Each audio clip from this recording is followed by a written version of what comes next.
10 సంవత్సరాలు తెలంగాణ తల్లి విగ్రహం పెట్టలేని సన్నాసి తెలంగాణ గురించి మాట్లాడే నైతిక హక్కు నీకెక్కడదని నేను అడగదలుచుకున్నా.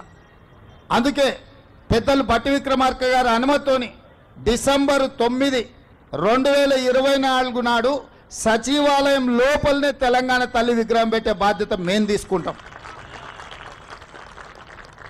డిసెంబర్ 9, 2009 నాడు యూపీఏ చైర్పర్సన్ శ్రీమతి సోనియా గాంధీ గారి నాయకత్వంలో ఈ దేశ ప్రధానమంత్రి మన్మోహన్ సింగ్ గారి క్యాబినెట్ మంత్రివర్గం శ్రీ చిదంబరం గారు తెలంగాణ రాష్ట్ర ఏర్పాటు ప్రకటనను డిసెంబర్ 9 నాడు ప్రకటించారు. ఇదే కాకుండా మన నాయకురాలు శ్రీమతి సోనియా గాంధీ గారి జన్మదినం కూడా డిసెంబర్ 9.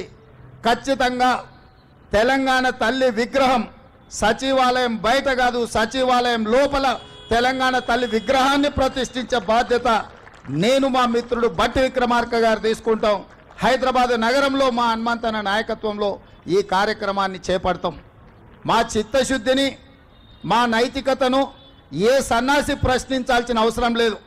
మీలాక మేము తాగుపోతులం కాదు, రాత్రి కోటి పొద్దున కోటి మాట్లాడడానికి, లేకపోతే మాట్లాడింది మర్చిపోయి మళ్ళా కొత్తది మాట్లాడడానికి మేమెవరము మీలాంటి తాగుపోతూ సన్నాసులం కాదని ఈ వేదిక మీద నుంచి నేను చెప్పదలుచుకున్నా.